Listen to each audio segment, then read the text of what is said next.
It's November 14th, 2022, and I want to talk to you about the Fed official who warns inflation fight has a ways to go. As a matter of fact, Fed Governor Christopher Waller, during a moderated discussion in Sydney, says investors overreacted to the report if they thought it would prompt Fed officials to consider ending interest rate increases. So last Thursday, we obviously know that we got the CPI data report that said that inflation only increased by 0.4 of a percentage increase, and we saw it take off after we heard about this increase by only a 0.4% of 1%. So that was crazy. And we actually saw how interest rates reacted in the bond market, effectively sending interest rates down to about 6.62% during the day, and actually flatlining around about 7.2 at the end of the day. But we had this fluctuation between 7.2, 6.62. So if you had great credit that day, you probably locked up a great interest rate at 6.62 if you locked it in over that holiday weekend. Now, we're going to break this down today, though. We're going to talk about why Fed Chairman Waller says that actually don't get ahead of yourself right quick, because I want to read you another quote that he gave out. He says the market seems to have gotten way out in front on this. Everyone should just take a deep breath, calm down. We have a ways to go yet. All right. Now, that is the way that I believe that the Fed will want you to see that they need more evidence of this decrease happening in inflation, and seeing that the measures that they're taking is actually working before they start to taper how the interest rates are going. Now, remember, the Fed fund rate is actually set up to go up to 4.6%, according to the last September policy meeting that they had. And right now, we're sitting around about 3.75% to 4% on the federal fund rate. And I'm saying that we're leaning more towards that 4% range. Okay. So now, when we talk about this, Fed Chairman Jerome Powell stated that if they would have released new projections this month, he believes the rates would have been even higher for the Fed fund rate due to the strength in the labor market and high inflation readings. Okay, so let's look once again at the inflation readings that we actually have. Okay, now what you're going to see if you're looking at this on the video on the stream, you'll see that we currently have we had that 4%, we had 0.4 of a point increase, 0.4 of a point increase in September as well, then a 0.1 of a point increase in August. July, we was flatlined. And I want you to pay attention to March, May, and June, because I'm going to bring a point back up here shortly where we had these 1% increases or more during those months, where I think it's going to be quite important for you to pay attention to this information. So let's talk about it a little bit more. What Fed Governor Chairman Christopher Waller said. Okay, he also said they need. He believes that an aggressive approach, in his opinion, is due to the case after several instances over the past year in which inflation appeared to slow, only to jump higher later. Most recently in July. Okay, so that takes us to this account of July, where we're looking at this report now, right? Where you see basically we had that flat line, and then you see the last 3 months has seen an increase after we had a dramatic fall off after that 1.3% increase in June. So this means that there's more to what's going on, okay? And I really want you to pay attention to some of the key points that we're about to make here, right? So Fed Governor Wallace also says that he is worried about that if consumers and businesses expect persistently rising prices, it can create a self-fulfilling cycle on inflation, high inflation. Okay. Now, why do we bring this up, and what does he mean that it can create a self-fulfilling cycle of high inflation? Well, to be quite honest, when it comes down to this, I believe that he was more addressing the resiliency of the American people, right? As I gave it some critical thought, as I did some critical thinking, because I'm thinking to myself, okay, if inflation is going higher and you're worried about it creating a self-fulfilling cycle of high inflation, and you're trying to combat it, what is the one thing that you cannot account for? You can't account for how people are going to be determined to increase their income, finding new methodologies to afford things on their own, and actually be able to bring in income without having to have a place of employment. So I think we're in a bigger world now of entrepreneurship where people are actually going out and being self-reliant on themselves, being 1099 employees, and just being completely entrepreneurs and starting their own small businesses and things of this nature, what the economy has never seen before, to where now people may be looking at higher prices and going, I understand there's this thing called inflation and it's out of control, but it's not going to stop me from living my life. Now, in certain impacts, this will be a thing, but we have never seen this during any other time in our economic history where we have so many people who are self-reliant on themselves to produce an income, to where now, if they do have a job, they have a surplus of income coming in secondarily, where their job is their primary income and multiple streams of income is still coming in, to where they are able to afford the way to live their life the way they have just been living it. And now this is what, to a point where, yeah, the price may be increasing, but I'm still going to be able to do what I really want to. And Fed Governor Waller is sticking to this point of, if people find a way to continue to afford these higher prices, how can we combat bringing these prices up to a level to where they are going to stop affording those prices? And it's going to be hard. And so that means to me that this is his point on the self-fulfilling cycle of high inflation, and not something that I even think the Fed even took into consideration as they took the aggressive approach that they are taking now with raising the federal fund rate to get interest rates moving higher. So I know there's people that say that's going to 10%. I know there's people that says that we're going to be out of this soon. I'm in the window of, I don't really know where we're at, because like I said, when you think about these type of things, it's pictures that we're not seeing yet, that has not been gave clarity just yet, due to the simple fact that we need more information. And if you need more information, getting that information is going to take time, because you got to remember the inflation reports are lagging indicators. And with them being lagging indicators, those are things that we have to figure out first. So I really want to take just a little bit of time here and talk to you some things about real estate as well, because obviously I'm a newer real estate agent. That's going to be my new business. And I really want to take time out of the show just to make sure I address the people who are still leaning on the fence of understanding if they really want to purchase a home, and really talk to the people who are thinking about selling a home too, because some of these things go hand in hand, because life is not going to stop happening.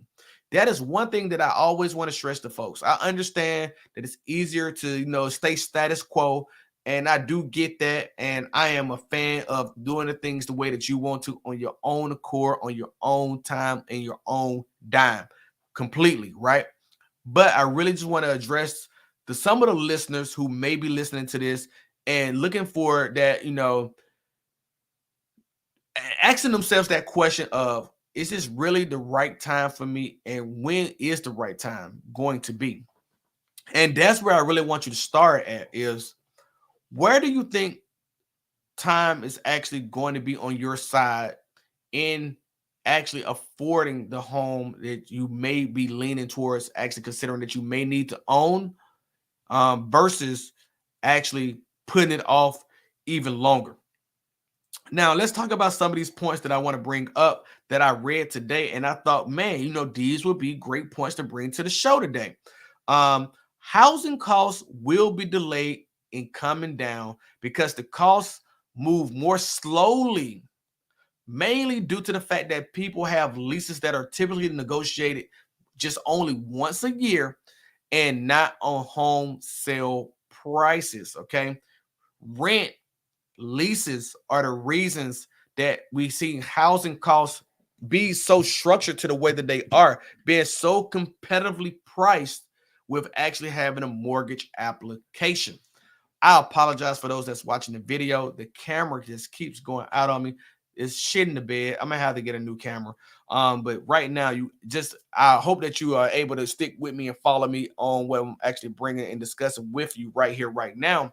But if you're listening to this on stream, you should have no problem because this is just a camera thing and I don't understand what is going on with it. And it's getting on my nerves. But let's get to the point of another quote that I want to give you. The Wall Street Journal actually talked to Tiffany Wilding. She's an economist with a bond fund, actually. And she states because market rent increased so dramatically, landlords have been more likely to push really hard for increases. We're talking about in price. That they're okay allowing 1 or 2 months of vacancies because it's still more profitable. Okay. And man, I got to thinking to myself, that is ridiculous, right? Like when you think about that, a homeowner who's actually wanting to rent out an investment property has the luxury to go 1 or 2 months without a tenant in the property because it's going to be more profitable to find the right person who's going to be able to afford their rent prices is so astronomically crazy because investors don't typically think like that. They are the ones who always say, I need somebody head on bed in my property, paying my property, helping me build my equity, and I don't have to afford the payment myself. And that's not what we're seeing in this new economy that we're in. And I feel like the Fed is not taking that into account. I feel like the Fed doesn't understand that the American people are now finding new ways to actually deal with the public, to get through the things that they're dealing with, to deal with all the inflationary pressures, all the inflationary costs. And it's actually becoming a lot more crazier. I mean, listen to this. You combine it with higher mortgage rates, making it harder to buy homes means we will have to wait quite a while for the rental market to stabilize, which I am now leaning more towards the spring before we start to see some type of downturn in the rental market. Now, here's why I say I wanted to make sure that you paid attention to what I was bringing up earlier. If you're watching this on the feed, if you're not, I'm going to break it down for you. Actually, if you listen to this on the stream, in March of 2022, we had a 1.2% increase in inflation. Okay. Think about that. 1.2% increase in inflation from March of 2021. Okay. Now, because these numbers are all year over year. Okay. Now, if you go to May, we also obviously saw 0.3% increase in April, not dramatic as it was in March. But then you see in May, you have another 1% increase in inflation year over year in the month of May. Okay. Then you get your 1.3% increase in June. Okay. Now, here is why I think that this is so important to understand. Okay. This is why I think this is so important to understand as we make a point here. And that is because when you think about this, the rental market, I'm focused on the rental market in March, May, and June. If renters are able to lock in lower rents in those months, then you will see inflation start to dramatically decrease. I'm sorry. But if rents are able to stabilize at that level or go higher, we're going to see the Fed panic. That's when I think people who thought about delaying to actually buying a home and getting their interest rate locked in now are going to lose their mind when they have to be locked in to renting for the next 2 to 3 years after that. I mean, worst case scenario is, folks, in my opinion, and this is only my opinion, okay? And I mean, if you've been following my story, we purchased a home in July. And it was due to this reason alone. Like I'm in the military. If you don't know, I was literally living in base house and living my life. Everything was cool. And then I realized I'm like, oh man, I'm going to retire and these interest rates are not going to stop going up. So we locked in our interest rate in July. Now I thought about that to myself, like, okay, 6 months from now, a year from now, hell, 2 years from now, we can always refinance this property and get our equity out because we're paying on our own equity, not giving our money away in rent, and still be okay. But now look at where those interest rates have gone from in June. Okay, let's look. Let's go back. Let's go back. Let's do some research here, right? Let's go over to the Fred mortgage rates, because you can always do this yourself if you don't do a St. Louis Fred. Okay, you can always do this yourself. Okay, and check this out anytime you feel like it. Now I brought this up in yesterday's podcast as well, but I just want to show you real quick here in we'll see. Let's look at June. June interest rates was 5%. Okay. October, they're 6.9%. Okay. Like, this is what I want you to pay attention to. November 10th, 7%. Just in that little window of time, we have seen interest rates go dramatically even higher. And what I want you to understand, though, is that with this happening like this, if the Fed gets it wrong on tapering, okay, if they was to take the light approach and start doing 0.5% increases or 0.25% increases again versus the 0.75% increase that they're taking right now, because remember, this is a lagging indicator to CPI data reports. If for some odd reason March, May, and June of next year come in even on the levels or even a tick higher, all hell's gonna break loose. All hell's gonna break loose. You may see interest rates then hit double digits. Now, I think there's a fairly low percentage chance, as I say this, right? I think there's a fairly low percentage chance of that happening, where you see CPI readings come in hotter than this year's reports. I think just because of what the measures that the Fed is taking today, I don't think that you're going to see that. But let's just say hypothetically, if you are a potential home buyer, okay, potential home buyer who's actually coming up on the end of their lease, and you're reconsidering purchasing a new lease versus purchasing a home, are you going to be willing to give someone that same lease the next 3 to 4 years of higher rent versus purchasing a home where you're giving yourself equity back? And if it's all wrong, if everything goes completely wrong, and what I say here is absolutely what I said is a low likelihood chance of happening, and it does pan out that it becomes a low likelihood chance of happening, and inflation starts to decrease, interest rates comes back down, and you've been in your home 6 to 7 months, close to a year, maybe a year and a half, and you are able to refinance your property and get a lower payment than you did before, why would you not? Why would you not?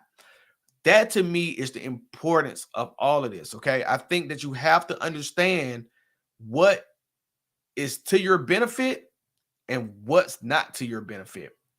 And right now, rents are not to your benefit. And with them not being to your benefit, when are you going to actually bank in on actually having that nice income that you're going to continue to pay? Eventually, I think we're going to see, we're already about 30%. According to Zillow, I want to say that the American people who actually are homeowners who've been purchasing homes recently doing this increase of interest rates are about 30% of their income is going to their mortgage. Okay. Now, remember, rentals and mortgages are quite competitive right now. You're basically paying about the same equitably for both. Okay. If interest rates continue to go up, you're talking about now increasing that payment of your income to about 35% to about 40% of your income. Why would you do yourself like that? Or why would you want to rent something that's 35 to 40% of your income? I don't know. I wouldn't want to do that. But I mean, I can't tell everyone. I know everyone's situation is different.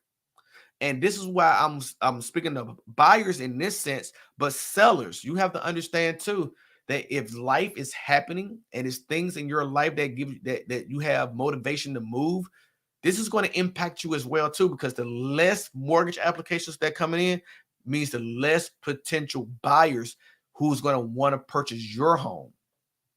So this means that you're going to have to give more concessions. This means that you're going to have to either stay in your home longer than you wanted to. This means that you may have to rent the property out and you may now have to become a landlord. And these are some things that people don't want to deal with. So to me, if you're thinking that what you saw in spring, early spring of 2022 is still happening right now, you're dead wrong. And I really want you to understand that if you're not working with an agent or you're potentially considering working with an agent, you want to work with an agent that you know is got your best interest in heart and understands exactly how this market is moving. Have their posts on the market because you're going to start seeing price reductions. I said this yesterday. You're going to start seeing price reductions. You're going to start seeing more seller concessions and more sellers losing a little bit of the equity that they had built up in their property because they are not essentially thinking about what is really going on in the market. And if you are, great. But if you're not, definitely have the conversation. Hell, you can have the conversation with me and you can just reach out to me and we can figure out what's going on your end at the Craig Houston podcast at gmail.com. Okay. Definitely use it. It's linked down below. Definitely use it. Check it out. Hit me up. Questions, comments, concerns. Let me know. But let's get on to the next point here because we still got more to cover here in this podcast. Because I really want to talk to you a little bit about. We've seen layoffs that are happening. Matter of fact, another couple of 10,000 people are getting laid off at Amazon. That was just announced today. Okay. We already know about Twitter. If you haven't heard, Disney's laying off people as well after they had less than this stellar earnings. And we are still expecting more. Definitely over at Facebook and Meta, we've seen that too. We're expecting more layoffs. See, employment has increased. Okay. The unemployment report, another lagging indicator, does not take into account what is about to happen. So when that report came out and the markets got a euphoria about how the unemployment reports are actually still showing unemployment is around about 3% or so, we're going to start seeing that needs to be around about 6%. We're going to have to double that number. And Fed Vice Chair Lowell Bernard was on Bloomberg Live today talking about how, it's appropriate to move to a slower rate hike pace sooner than later.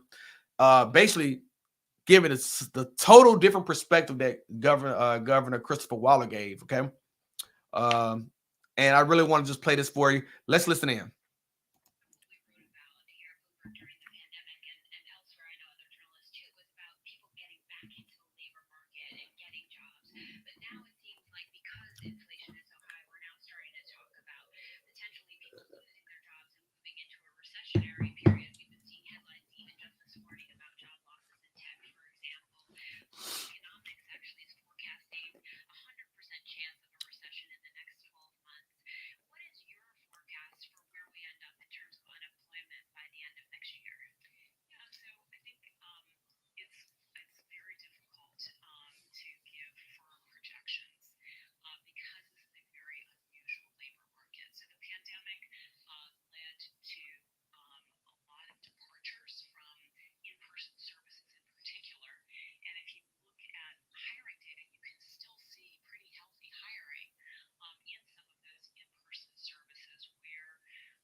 So there you go. We have it where the labor market is still tentative. is still sensitive to what is going on with inflation, and more and more of these companies having to afford higher prices in the supply chain, having to afford more in basically in labor.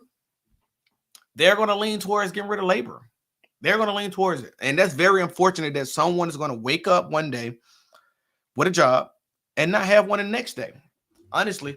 So I really think that you have to be in the mindset of understanding what is going on. So that is another thing that's driving the housing market, excuse me, is that some people don't know if they will actually have a job.